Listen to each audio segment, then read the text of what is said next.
मुझको कुछ बात पर आश्चर्य होता है सभापति महोदय। इतना बढ़िया बिल सरकार ने लाया, लेकिन इस बिल के पक्ष में ढंग से अपनी बात भी मंत्री महोदय नहीं रख पाए। अब यहाँ इसमें इनको रखना था श्री दिलीप कुमार राय जी को, पता नहीं कहाँ हैं, किस कारण उपस्थित हैं। मंत्रिमंडल में तो होंगे ही, अगर नहीं रहते तो खबरों से मालूम हो जाता। लेकिन एक जो उनकी उपलब्धि हो सकती थी उनके अपने कार्यकाल की, अब इस उपलब्धि के वक्त भी वो गैर मौजूद हैं यहाँ, और उसको उनकी तरफ से रख रहे हैं यहाँ पर लॉ मिनिस्टर। अब वैसे तो ये कानून ही है, उसको रिपील कर रहे हैं, एक विधेयक ही है, तो लॉ मिनिस्टर यहाँ रख रहे हैं। लेकिन लॉ मिनिस्टर को लगता है कि इसके बारे में बहुत कोई जानकारी है नहीं, पढ़े फारसी बेचे तेल वाली बात। कानून पढ़ गए, इसके पीछे क्या मर्म है, क्या राज है, क्या रहस्य है, इसके बारे में कुछ नहीं जानते। आज से नहीं कि लॉ मिनिस्टर कानून के ज्ञाता तो हैं, किसान भी है, इसकी जानकारी है। वो तो पता चल गया कि किसान होते तो इस पर एक अच्छी तकरीर करते, इस पर एक अच्छी तकरीर करते। एक इतना अच्छा बिल है, इसके बारे में आज से नहीं एक जमाने से मांग होती। ये जो एक किसी चीज को रोकने का एक जरिया था, साधन था, किसानों की आज से नहीं कई एक जमाने से मांग रही है। जितने किसान संगठन है, किसी पार्टी से संबंधित हो या किसी पार्टी से संबंधित नहीं हो। अब आप रामकृपाल जी बोल रहे, आपके और हमारे भी नेता रहे श्री वीपी सिंह जी, अब वो भी इसकी मांग करते रहे, आज नहीं एक जमाने से पहले से मांग करते रहे। आपको याद होगा बंदरगाह पर गए थे सत्याग्रह करने के लिए हम लोग, गेहूं का जब आयात हो रहा था। खैर अब उसकी चर्चा करने से क्या फायदा है, अब आप लोग उसका आयात करने जा रहे हैं, उस आयात का विरोध करने के लिए कहते हैं, आप स्वागत कर रहे हैं आयात का। तो खैर उस मामले में तो उस कसौटी पर आपको क्या कसा जाए। खुद कभी कभी हैरानी होती है, परेशानी होती है और अफसोस भी होता है। अब इतना अच्छा विधेयक है, इसकी मांग सब तरफ से होती रही है, किसान संगठनों की ओर से, जिनकी थोड़ी बहुत भी कृषि में दिलचस्पी है उनकी तरफ से मांग होती रही है। जब जब कृषि मंत्रालय पर बहस हुई है तब इस सदन में एक नहीं अनेक सदस्यों ने इस पर चर्चा की है।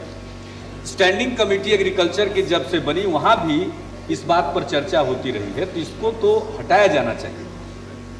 और जब इस बिल को, एक्ट को रिपील कर रहे हैं आप, तो इस बिल पर जरा सा ढंग से बाजा बजा करके इसकी चर्चा करते। अब तो आप इतना शुष्क ढंग से आप खड़ा हुए और बोल दिया, ऑब्जेक्शन रिजल्ट में जो बात थी उसी का एक एक जुमला आपने पढ़ दिया।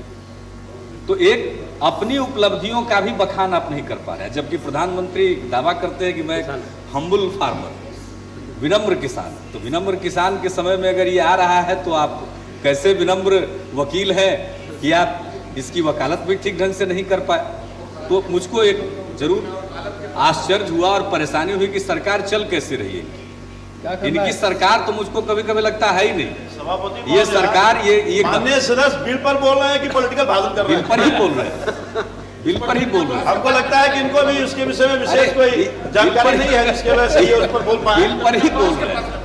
ये तो बिना बहस के पास करने लायक विधेयक है। बिल्कुल बिना बहस के पास करने लायक है, इसलिए तो और ज्यादा इस पर बहस करके इसके बारे में जानकारी देनी चाहिए। सदन के माध्यम से देश को पता होना चाहिए क्या हो रहा है, बिना बहस के पास होना चाहिए। लेकिन अच्छी चीजों, इस पर कंट्रोवर्सी नहीं हो सकती, लेकिन अगर अच्छी चीज है तो इसकी प्रशंसा तो होनी चाहिए। आप कह रहे हैं बिना बहस के पास होना चाहिए, हम कह रहे हैं इसकी प्रशंसा करनी चाहिए। अब जब प्रशंसा करने के लिए खड़े हो रहे हैं तो आप कह रहे हैं पॉलिटिकल भाषण दे रहे हैं, तो आप कैसी सरकार है? आप ना अपनी वकालत खुद कर पा रहे हैं, अगर कोई आपका समर्थन करना चाहता है आपके काम का तो उसको कहते हैं बिना बहस के पास कराया जाए। मुझको तो समझ ही में नहीं आता कोई सरकार भी है, ये आपकी गवर्नमेंट नहीं है, नॉन गवर्नमेंट है, कोई सरकार नहीं। तो ये विधेयक एक अच्छा कदम है, लेकिन सरकार की कोई तैयारी नहीं है कि इस विधेयक के बारे में बोले। कितना अन्याय हो रहा है। एक साधारण बात है, गांव में किसान पैदा करता है और किसान जब पैदा करता है अनाज तो उसको उसका लाभ नहीं मिलता है। और इस प्रकार का इसको रेगुलेट करने के लिए एक्ट रहने के कारण किसानों को अगर वो चाहते अपना करना तो नहीं कर पाते थे। धान को चावल में बदल करके जो काम करना चाहते थे उस पर कई प्रकार की बंदिशें लगी हुई थी। जब भी इसका कोई अधिकारी जाता है मुकदमा दर्ज कर सकता था, तो तरह तरह की परेशानी होती थी, वैल्यू एडिशन नहीं हो पा रहा था। वैल्यू एडिशन जो किसान के उत्पाद में होना चाहिए और उसको उसका लाभ मिलना चाहिए, वो लाभ उसको इसके चलते नहीं मिल रहा था। अगर इस प्रकार का कोई नहीं रहेगा एक्ट आज जब रिपील हो जाएगा तो इससे उसको लाभ मिलेगा और वैल्यू एडिशन होगा, उनके उत्पादन में कीमत उसकी बढ़ेगी, उससे उनका मुनाफा बढ़ेगा और इस प्रकार से किसानों को लाभ होगा। तो इसलिए इस मायने में इसकी जरूरत थी और ये बिल लाया गया है। लेकिन जब इस मौके पर लाया गया और ये सरकार जब कोई काम कर रही है अब उसके बारे में भी ठीक ढंग से नहीं बता पा रही है। अब आज ही समाचार पत्र में हम लोगों ने पढ़ा सभापति, अब किस तरह से एग्रीकल्चर मिनिस्ट्री या इनका फूड प्रोसेसिंग इससे जुड़ा हुआ मंत्रालय महकमा काम करता है। अभी गेहूं की थोड़ी कम उपज हुई तो गेहूं का आयात कर ले रहे हैं, उससे किसानों की कमर टूटेगी, वो तो एक अलग विषय है। लेकिन अभी जो चावल की चर्चा कर रहे हैं ये वैल्यू एडिशन की बात है। अब जिसकी चर्चा अभी राम कृपाल जी ने की, उसना चावल की चर्चा की, आज अखबार में पढ़ा होगा कि उसकी पेटेंटिंग किसी दूसरे देश की कंपनी ने बाहर के मुल्क में कर लिया। अब वो क्या जाने उसना चावल का हाल। बाहर के लोग, दक्षिण भारत के लोग खाते हैं, पूर्वी भारत के लोग खाते हैं। हम लोगों के यहाँ पटना के पश्चिम आइए तो लोग अरवा चावल खाते हैं और उसके आगे जाइए तो उसना चावल खाते हैं, यानी धान को उबाल करके सुखा करके तब उसको कूटा जाता है, उससे जो धान पैदा होता है उसको हम लोग उसना चावल करते हैं। तो उस तरह का चावल आज पेटेंट के लिए अखबारों में हमने देखा।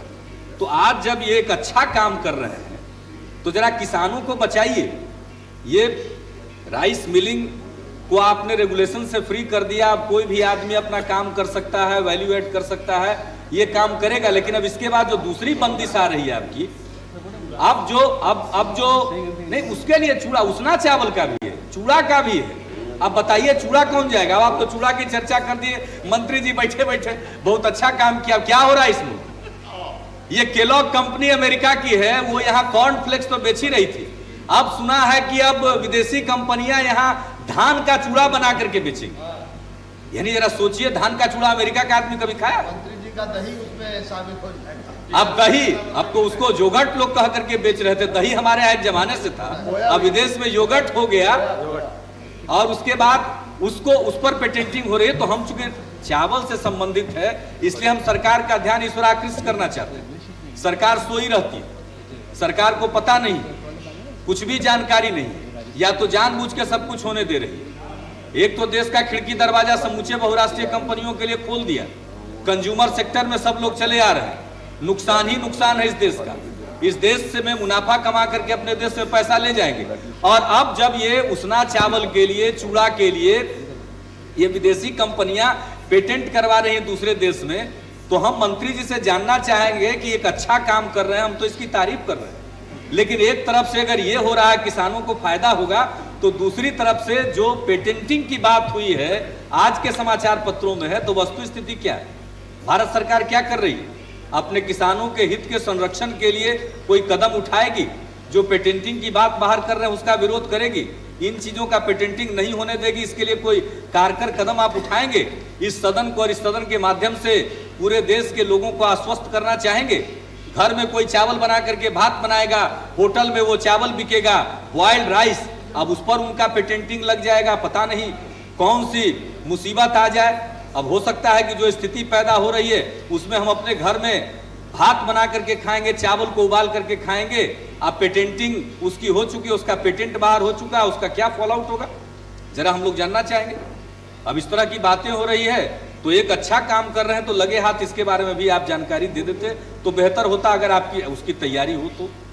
अब पता नहीं आपकी तैयारी है या नहीं है। एग्रीकल्चर मिनिस्टर भी नहीं बैठे हुए हैं यहाँ पर। पेटेंट लॉ के बारे में चर्चा हुई थी, आप इसके बारे में आगे क्या करना चाह रहे हैं? तो इस समय हम इसको मुनासिब समझ रहे हैं कि इस सवाल को भी हम आपके सामने रख दें, इस पर भी आप इसका प्रत्युत्तर आप दें, इस पर आपका क्या रिस्पॉन्स है उसके बारे में सरकार अपनी तरफ से कहे।